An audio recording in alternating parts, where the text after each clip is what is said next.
அத்தியாயம் 6. விசாலமான பால்கனி, அதுவும் முழுதும் கண்ணாடி தடுப்பு. அங்கேயும் சோஃபா போடப்பட்டிருந்தது. தனியாக டேபிள் சேர் வேறு போடப்பட்டிருந்தது. அதையும் தாண்டி அழகான ஊஞ்சல் தொங்க விடப்பட்டிருந்தது. பார்ப்பதற்கே அத்தனை ரசனையாக இருந்தது. வெளியில் செல்வதால் பேண்ட் ஷர்ட் தான் போட்டு இருந்தாள் ஆதி. மெய் மறந்து பார்த்தவன் அங்கிருந்த சோஃபாவில் சென்று அமர்ந்தான். அமர்ந்து டீ குடிக்கத்தானே டேபிள் சேர் போட்டிருக்கு, நீ ஏன் அங்க அமர்ந்த என்றெல்லாம் ஆதி நினைக்கவில்லை. அந்த சிறிய டேபிளை அவன் அமர்ந்திருந்த இடத்திற்கு அருகில் இழுத்து போட்டவள் பிளாஸ்கில் இருந்த காஃபியை அவனுக்கும் ஊத்தி கொடுத்து தனக்கும் எடுத்துக்கொண்டு அவன் பக்கத்திலே அமர்ந்தாள். பிளாஸ்கை டேபிளில் வைத்துவிட்டு. அவனுக்குத்தான் இன்ப அவஸ்தையாக இருந்தது.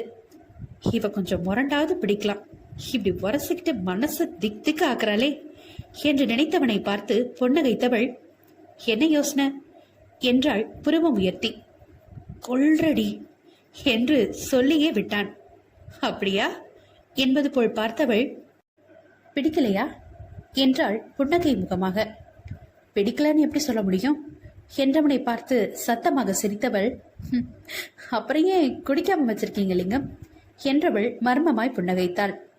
கிராதகி என்று முணுமுணுத்தவன் காஃபியை பருகினான். அவனது முகம் போன பாக்கை பார்த்து சிரித்தவள், வாண்ட் டு கிஸ் யூ லிங்கம் என்றவள். அவள் சொன்னது இன்னதென்று அவனுக்கு புரிவதற்குள் அவன் கழுத்தில் அழுத்தமாய் முத்தமிட்டிருந்தாள். அவளை திரும்பி பார்த்தவனை நிமிர்ந்து பார்த்தவள், இங்க இருக்க மச்சம் அட்ராக்ட் பண்ணுது என்று அவன் கழுத்து மச்சத்தை கை வைத்து சொன்னவளை என்ன பதில் சொல்வது என்று தெரியாமல் பார்த்தான் சொக்கலிங்கம். அவளிடத்தில் தன்னை மறந்து. ஒற்றை முத்தத்தில் என் ஒற்றை முத்தத்தில் உன்னுச்சந்தலையில் பெத்தம் நேரியாடினாய், அடிமழை மேகம் போல் ஓரிடைவெளி இல்லாமல் நான் அழகோ அழகு, அதிலும் எதிர்பார்க்காத நேரத்தில் தனக்கு உரிமையானவள் கொடுக்கும் நேரத்தில் கிடைக்கும் முத்தத்தின் சுவையும் தனி, சுகமும் தனிதான் அல்லவா? பிடிக்கிறது, அவளை இன்னும் இன்னும் பிடிக்கிறது. அவள் மேல் பித்தாகாமல் போனால் சரிதான். இப்படியெல்லாம் பண்ணினா எப்படி நான் என்னை கட்டுப்படுத்துவேன் என்று அவனால் நினைக்க மட்டுமே முடிந்தது.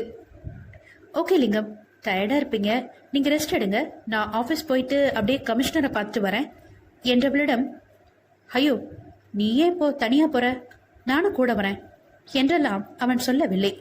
இந்த இடத்திற்கு வர அவள் எத்தனை உழைத்திருப்பாள், எவ்வளவோ துணிவோடு இருப்பாள் என புரிந்தது. அதனால் அவளுக்கு தெரிந்ததை விட தனக்கு இதில் ஒன்றும் அதிகம் தெரிய போவதில்லை, அவளை பார்த்துக் கொள்வாள் என்று நினைத்தவன் சரி என்று விட்டுவிட்டான். நான் வர லேட் ஆகிட்டா நீங்க சாப்பிடுங்க என்றபடி அறைக்கு உள்ளே வந்தாள். நேரமாகிவிட்டது, கிளம்ப வேண்டும் என்று நினைத்துக் கொண்டவள் சின்னதாய் ஸ்டிக்கர் ஒட்டி கொண்டு மெல்லியதாய் குங்குமமும் வைத்துக் கொண்டாள். தனது அலைபேசியை எடுத்தவள் என்னவோ நோண்டிக்கொண்டே அவனிடத்தில் வந்தாள். அவன் பக்கத்தில் மீண்டும் அமர்ந்தவள் அவனது விரலை மாற்றி மாற்றி அலைபேசியில் வைத்தவளை, என்ன சுதரி பண்ற என்று கேட்டான் லிங்கம். உன் கை ரேகையும் மொபைல்ல வைக்கிறேன் லிங்கம் என்று கூறியபடி அவன் ரேகையையும் சேர்த்து மொபைல் லாக்கில் செட் செய்தவளை பார்த்து ஆச்சரியத்தில் விழி விரித்தான். அலைபேசியை அவனிடத்தில் கொடுத்து, உங்க நம்பர் என்டர் பண்ணுங்க என்றவள் அவன் பெயரையும் பதியும் நேரத்தில் அலைபேசியை வாங்கி கொண்டவள் அவளை பதிந்து கொண்டாள். அவளின் விருப்பப்படி என்னவென்று பார்ப்பதற்குள் நகர்ந்து விட்டாள். வெளியில் வந்தவள், ஹோய் கொக்கு, நம்பர் சேவ் பண்ணிக்கோ என்று கூறி அவனுக்கு அழைப்பு விடுத்துவிட்டு, மேனேஜர் நம்பர் வாட்ஸ்அப் பண்றேன், நான் கால் எடுக்கலனா அவருக்கு கால் பண்ணி கேட்டுக்கோ, நான் கிளம்புறேன் என்று விட்டு சென்று விட்டாள்.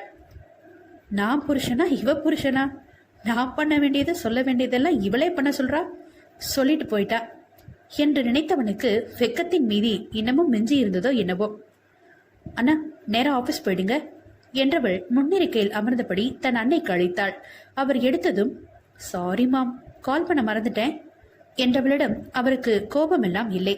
அவள் வெளியில் வந்ததும் இவன் முன் பால்கனியில் வந்து நின்று பார்த்தான். இவள் வண்டி கிளம்பியதும் யாரோ 2 பேர் அந்த காரை பின்தொடர்வது போல் இருந்தது. ஆனால் அவனால் சரியாக யூகிக்க முடியவில்லை. தம்பி முன்னவே உன் அத்தைக்கு கால் பண்ணி சொல்லிட்டாங்க, வெளியில போறியாமோ என்றவரிடம், மாம் இங்கு வந்ததே வேலை இருக்குன்னுதான், பணம் போனா கூட சமாளிச்சிடலாமாம், டிரைவர் கிளீனர் என்ன ஆனாங்கன்னு தெரியல, அதான் கொஞ்சம் டென்ஷன் கூட என்றவள் மறைக்காமல் தாயிடத்தில் கூறிவிட்டாள். அவருக்கும் தொழில் பற்றியெல்லாம் அவ்வளவு அறிவு இல்லை என்றாலும் தெரிய வேண்டிய அனைத்தையும் தெரிந்து வைத்திருப்பார். கணவன் இருந்தவரை பெரியதாய் தெரியாது ஒன்றும். ஆனால் மகள் அப்படி விடவில்லை. இன்று இப்படி இன்னதென்று அனைத்தும் சொல்லிவிடுவாள். அதனால் அவருக்கும் அந்த கவலை இருக்கத்தான் செய்தது. ஆபீஸ் சென்றதும் இதுவரை அவளிடமிருந்த இலகுத்தன்மை இல்லை. அவள் முகத்தில் எப்போதும் வசீகரமாய் இருக்கும் புன்னகை கூட இல்லையோ? உள்ளே நுழைந்ததும் மேனேஜர் அருகில் வரவும் வணக்கம் வைத்தவள் அவரிடம் ஏதாவது தகவல் கிடைத்ததா என்று கேட்டபடி தனது இருக்கையில் அமர்ந்துவிட்டு அவரையும் அமர சொன்னாள். எனி அப்டேட் சார் என்றவள் கணினி திரையில் என்னவோ பார்க்க செய்தாள். Sir, RFID take Haryana border தான் ரீச் ஆகியிருக்கு. அதுக்கப்புறம் எங்கேயும் கிளைம் ஆகல என்றவள் அடுத்து என்ன செய்வதென்று தெரியாமல் இருந்தாள். RFID என்றால் ரேடியோ ஃப்ரீக்வன்சி ஐடென்டிஃபிகேஷன், வானலை அடையாளம். இது பெரும்பாலும் இப்போ நடைமுறையில் இருக்கு. இந்த டேக் நம்ம வண்டியில பிக்ஸ் பண்ணியிருந்தோம்னா நம்ம கொடுத்திருக்க அக்கௌண்ட் நம்பர் வச்சு ஆட்டோமேட்டிக்கா டோல் அமௌண்ட் கிரெடிட் ஆயிடும். அதை வச்சு வண்டி எங்கெங்க போயிட்டு இருக்குன்னு தெரிஞ்சுக்கலாம்.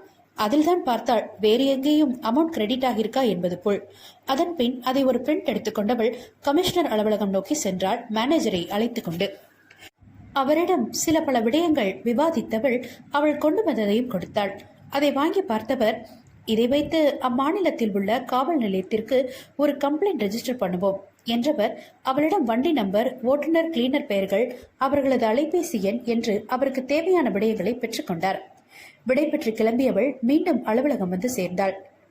Okay sir, already late, sorry, நீங்க கிளம்புங்க என்று கூறியவளிடம், இல்லம்மா நான் இருக்கேன் என்றெல்லாம் சொல்ல முடியாது.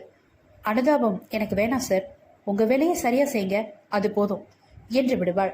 அதனால் அவரும் சரி என்று கிளம்பிவிட்டார். கால் பண்ணுவோமா என்று 100வது முறையாக யோசித்துக் கொண்டு மெத்தையில் படுத்துக் கொண்டிருந்தான் சொக்கலிங்கம். மணியும் 10 கடந்து விட்டது. பசியும் எடுக்கவில்லையோ, இல்லை அவளோடு சேர்ந்து உண்ண வேண்டும் என்ற எண்ணமோ? அவனுக்கே வெளிச்சம். அங்கு அலுவலகத்தில் அமர்ந்தவள் 3 நாட்கள் ஏற்றிய லோட் பற்றி பார்த்து தெரிந்து கொண்டிருந்தாள். என்னதான் மேனேஜர் சரியாக செய்வார் என்றாலும் அதை அப்படியே விட்டுவிட மாட்டாள். தானும் ஒரு முறை சரியாக பார்த்து தெரிந்து கொண்டவள் ஹரியானா சரக்கு அனுப்ப வேண்டிய இடத்திற்கு காலை அழைத்து விடயத்தை கூறிவிட வேண்டும் என்று முடிவு செய்து கொண்டாள். அவன் என்ன சொல்வான்? சொன்ன நேரத்தில் அனுப்பவில்லை என்றால் அடுத்த முறை நம்மிடம் பொருள் வாங்க யோசிப்பான் என்பதையெல்லாம் நினைத்துக் கொண்டிருக்க அலைபேசி அலறியது. தாயின் எண்ணை கண்ட பின் தான் மணியை பார்த்தாள். 12 சில நிமிடங்கள் தான் இருந்தது. இப்போதுதான் அவளுக்கு லிங்கம் நினைப்பே ஆனது. அலைபேசியை காதுக்கு கொடுக்க, அம்மு, என்ன வேலையா இருந்தாலும் காலையில பாத்துக்கலாம், இப்ப உடனே வீட்டுக்கு கிளம்பு என்று ஆணை பிறப்பித்தார். ஆம், ஆணைதான். தொழில் முக்கியம்தான், ஆனால் வாழ்க்கை ரொம்ப முக்கியமே. புதுமண தம்பதிகள் இப்படி தனியாக இருந்தால் என்ன செய்வது? அதிலும் நேரம் இத்தனை ஆகிவிட்டது. கட்டிக்கொண்டவன் என்ன நினைப்பான் என்று நினைத்தவருக்கு சிறிது கோபமும் எட்டி பார்த்ததோ. தாயின் மனநிலை என்னவாக இருக்கும் என்பது புரிந்தது. அதனால் ஒன்றும் அவரிடம் வாதாடாமல், ஓகே மாம், கிளம்பிட்டேன் என்று விட்டு கணினியை அணைத்துவிட்டு கிளம்பினாள். இவள் கீழே வரும்பொழுது அவளுக்கு முன் வந்து நிற்கும் காரை காணவில்லை. சேகருக்கு அழைப்பு விட அவன் எடுக்கவும் இல்லை. கார் நிறுத்துமிடம் சென்று பார்க்க அவன் காரிலேயே உறங்கியிருந்தான். அலைபேசி அடிப்பது கூட தெரியாமல் அவன் உறங்குவதிலே தெரிந்தது அவனால் வண்டி ஓட்ட முடியாதென்று. அவனை எழுப்பியவள், அண்ணா கிளம்பலாம், நீங்க அந்த பக்கம் உட்காருங்க, நான் டிரைவ் பண்றேன் என்றவள் அவன் அமர்ந்ததும் வண்டியை கிளப்பினாள். இதுவும் சில நாட்கள் நடப்பதுதான். அதனால் அவன் மறுக்காமல் சென்று அமர்ந்து விட்டான். இவள் வர லேட்டாகி உறங்கிவிட்டாள். அவனை வண்டி ஓட்ட விட மாட்டாள். நீங்க சரியா போட்டுவீங்க, ஆனா எனக்கு இப்போ டிரைவ் பண்ணணும்னு தோணுது, சோ நீங்க நகருங்க என்று விடுவாள். இப்போதும் இருவர் அவளை பின்தொடர்ந்தபடிதான் இருந்தனர். வீட்டிற்கு வந்ததும், நீங்க கிளம்புங்க, நான் காலையில வரணும்னா கால் பண்றேன் என்று விட்டு உள்ளே சென்று விட்டாள். அறைக்குள் சென்றவள் கண்டது உறங்கும் லிங்கத்தை தான். மெலிதாய் புன்னகைத்துக் கொண்டவள் தன்னை சுத்தப்படுத்திக் கொண்டு வெளியில் வந்து மாற்றை உடுத்தியவள் அவன் அருகில் வர அப்போதுதான் கவனித்தாள் டேபிளில் இருந்த சிகரெட் பாக்கெட்டையும் லைட்டரையும். தலையை உலுக்கிக் கொண்டவள் அவனை தொந்தரவு செய்யாமல் உணவு உண்ண சென்றாள். ஹாட் பாக்ஸில் எல்லாம் அப்படியே இருந்தது. அவன் சாப்பிடவில்லை என்பது தெரிய மீண்டும் மேலே சென்று அவனை எழுப்பினாள். அவன் எழுந்து கொள்ளவில்லை.